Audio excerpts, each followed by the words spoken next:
Welcome to தாய் நாட்டு சமையல். நான் உங்கள் கணேஷ் பிரபு. இன்றைக்கி நம்ம சேனலில் உங்களுக்கு வீட்டிலையே சுத்தமான பன்னீர் எப்படி செய்யுதுன்றதை செஞ்சு காட்ட போகிறேங்க. வாங்க சமைக்க போகலாம்.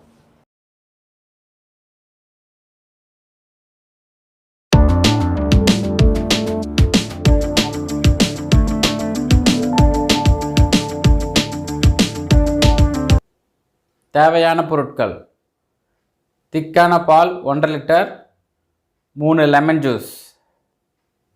ஒரு பாத்திரம் எடுத்துக்கோங்க. அந்த பாத்திரத்தில் 1.5 லிட்டரு மில்க் ஆட் பண்ணிக்கோங்க.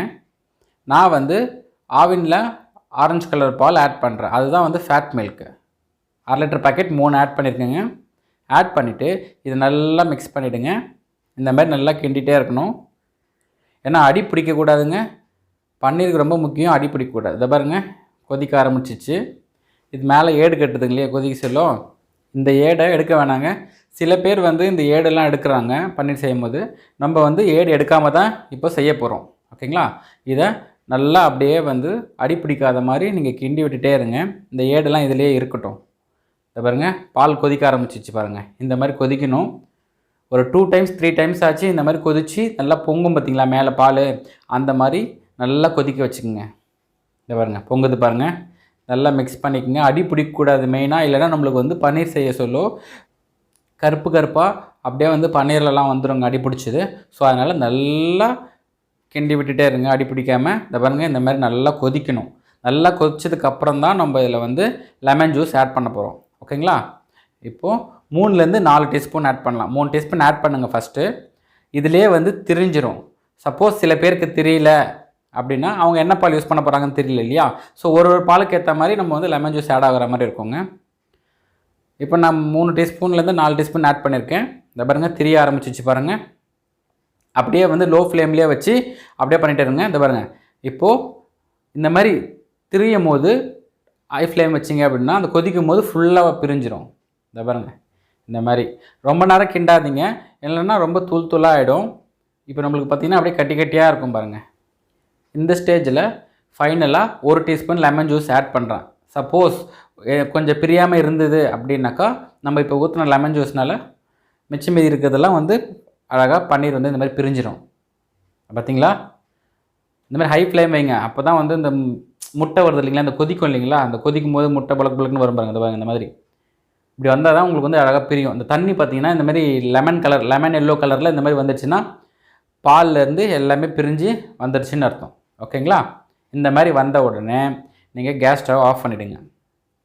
ஆஃப் பண்ணிவிட்டு தனியாக இதை எடுத்து இப்போ ஃபில்டர் பண்ண போகிறோம். இதை பாருங்க, இந்த மாதிரி பெரிய ஸ்டீல் பாத்திரம் எடுத்துக்கோங்க. இதுக்கு மேலே இந்த மாதிரி வலை வச்சுருங்க. அதாவது கொஞ்சம் உள்ளே இருக்கிற மாதிரி. ஓகேங்களா? தண்ணி ஊற்றினா உள்ளே போகணும். அது மாதிரி வச்சுட்டு அதுக்கு மேலே ஒரு மஸ்டின் கிளாத், ஒயிட் கிளாத், மஸ்டின் கிளாத்துன்னு கேட்டால் கடையில் கொடுப்பாங்க. அந்த மாதிரி கிளாத் வாங்கிக்கோங்க. இதில் நம்ம இப்போது இந்த பன்னீர் திருவி வச்சுருந்தோம் இல்லையா, அதை ஆட் பண்ணிக்கோங்க. ஆட் பண்ணிவிட்டு லைட்டாக இது மேலே தண்ணி ஆட் பண்ணிக்கலாம். ஏன்னா இந்த லெமனோட வாசனை இதுலேருந்து போயிடும். ஆனால் ரொம்ப மிக்ஸ் பண்ணக்கூடாது. லைட்டாக நீங்கள் மேலே தண்ணி ஊற்றினாலே போதும். அந்த லெமன் மேலே இருந்ததுன்னா கூட அந்த லெமன் ஃப்ளேவர் வாசனை இதுலேருந்து வெளியே போயிடும். இப்போது இந்த மாதிரி எடுத்துக்கோங்க. துணியெல்லாம் ஒன்று சேர்த்துக்குங்க. ஒன்று சேர்த்துட்டு இந்த மாதிரி முறுக்கிக்குங்க. அப்படியே இதை பாருங்கள், இந்த மாதிரி கையில் வச்சு இந்த மாதிரி முறுக்குனீங்க அப்படின்னா இந்த முனையில் இந்த மாதிரி குண்டாக வந்துடும். அதை இந்த மாதிரி வலையில் வச்சு அப்படியே ப்ரெஸ் பண்ணிங்கன்னா அந்த ரவுண்ட் ஷேப்லேயே அப்படியே கட்டி ஆகிடும். தண்ணி எல்லாம் கொஞ்சம் வெளியே போயிடும். இதை பாருங்கள், இந்த மாதிரி தான் பண்ணணும். இந்த மாதிரி ட்விஸ்ட் பண்ணிக்கிங்க. ஏன்னா சூடாக இருக்கும். இந்த மாதிரி ட்விஸ்ட் பண்ணிவிட்டு வச்சிங்கன்னா அப்படியே ரவுண்டாகிடும். ஓகேங்களா? அதுக்கப்புறமா கொஞ்சம் லூஸாக, நம்ம ரொம்ப டைட்டாக சுற்றி வச்சுருந்தோம் இல்லையா, கொஞ்சம் லூஸ் விட்டிங்க அப்படின்னா இந்த மாதிரி முடிச்சு வராத மாதிரி வச்சுட்டு இதுக்கு மேலே நம்ம வெயிட் வைக்கணும். ஒரு பாத்திரம் ஃபுல்லாக தண்ணி வச்சுக்கிங்க.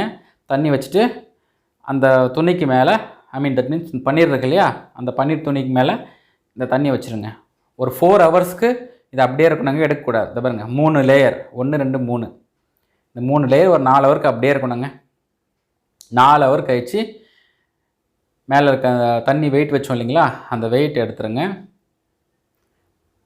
எடுத்துட்டு இந்த பன்னீர் சுற்றி வச்சுருந்தோம் இல்லைங்களா அந்த துணியில், மஸ்டின் கிளாத்தில், இது பியூர் காட்டன் கிளாத்துங்க. இது இந்த பாருங்க, நம்ம வெயிட் வச்சதுனால அந்த பன்னீர்லேருந்து இவ்வளோ தண்ணி வந்திருக்கு. இது ஹார்ட் பன்னீர். இந்த பன்னீர் கொஞ்சம் ஹார்டாக இருக்கும். ஓகேங்களா. எதுக்காக இந்த பன்னீர்லாம் யூஸ் பண்ணலான்னு பார்த்தீங்கன்னா, பன்னீர் பட்டர் மசாலா, பன்னீர் டிக்கா, இந்த மாதிரி கிரேவிஸ் ஐட்டத்துக்கெலாம் இதை போடலாம். சாஃப்ட் பன்னீர் வேணும்னா நம்ம இந்த மாதிரி வெயிட் வைக்கக்கூடாது. இந்த மாதிரி துணியில் பன்னீர் திரியுது இல்லைங்களா, அதை போட்ட உடனே அதை தொங்க விட்டுட்டோம்னாக்கா அந்த ரசமலாய் இதெல்லாம் பண்ணுறதுக்கு வந்து சாஃப்ட் பன்னீர் தேவை. ஓகேங்களா. அது வேறு ஸ்டெப், நான் வேறு வீடியோவில் அது போடுறேங்க. ஓகேங்களா. பாருங்க இந்த மாதிரி வந்திருக்கு. நான் வந்து 3 பாக்கெட் வாங்கியிருந்தேன் டோட்டலாக இல்லையா. அதோட ரேட் பார்த்தீங்கன்னா 73 ரூபா. அதில் வந்து நம்மளுக்கு இவ்வளோ பன்னீர் கிடச்சிருக்கு. அதாவது 250 கிராம்ஸ் பன்னீர் கிடச்சிருக்கு. இதை வந்து கத்தியில் இந்த மாதிரி கட் பண்ணிக்கங்க. கத்தியில் வந்து ஆயில் தடவிட்டு கட் பண்ணுங்கள், ஒட்டாது. உங்களுக்கு எந்த ஷேப்பில் வேணுமோ அந்த ஷேப்பில் கட் பண்ணிக்கோங்க. பாருங்க எவ்வளோ திக்காக இருக்குது பார்த்தீங்களா. இது தாங்க பன்னீர். நம்ம கண்ணுக்கு தெரிஞ்சு சுத்தமாக நம்மளே நம்ம வீட்டில் பன்னீர் செஞ்சுக்கலாங்க. இப்போ வெளியே வாங்குகிறோம் அப்படின்னாக்கா 100 கிராம் பன்னீரே 100 ரூபா வந்துடுதுங்க. ஆனால் அவங்க என்ன ஹைஜீனிக் பண்ணி செய்கிறாங்கன்றது நம்மளுக்கு தெரியல. நம்ம கண்ணுக்கு தெரிஞ்சு சுத்தமாக நம்ம இந்த மாதிரி வீட்டில் ஹோம்மேட் பன்னீர் பண்ணிக்கலாம். நம்ம இதை எல்லா டிஷ்ஷுமே நம்ம யூஸ் பண்ணிக்கலாம். நாங்கள் வந்து 5 ஸ்டார் ஹோட்டலில் பார்த்தீங்கன்னா 50 லிட்ரு 60 லிட்டருன்னு அடிப்போம் பன்னீர். ஏன்னா அங்கே நிறைய பேர் வருவாங்க இல்லைங்களா, ஸோ அதனால் நாங்கள் நிறைய அடிப்போம். இப்போ நான் உங்களுக்கு இதில் 1.5 லிட்டரில் பண்ணி காமிச்சிருக்கேன். இந்த பாருங்கள் எவ்வளோ சாஃப்ட்டாக இருக்குது பாருங்கள், உடையில பாருங்கள். பார்த்தீங்களா. உங்களுக்கு வெயிட் போட்டு காட்டுறேன், எவ்வளோ பன்னீர் வந்திருக்குன்னு பார்க்கலாம். 1.5 லிட்டர் பால்லேருந்து நம்மளுக்கு 253 கிராம் வந்திருக்கு. அதாவது 250 கிராம், அதான் ரவுண்டாக சொன்னேன் உங்களுக்கு. அவ்வளோதாங்க. இன்றைக்கி தாய்நாட்டு சமையலில் உங்களுக்காக அருமையான ஒரு பன்னீர் செஞ்சு காட்டிருக்குங்க. அவ்வளோதான். இந்த வீடியோ உங்களுக்கு பிடிச்சிருந்ததுன்னா உங்கள் ஃப்ரெண்ட்ஸ்க்கெலாம் ஷேர் பண்ணுங்கள், மறக்காமல் சப்ஸ்கிரைப் பண்ணுங்கள். Until then, bye from Ganesh Prabhu.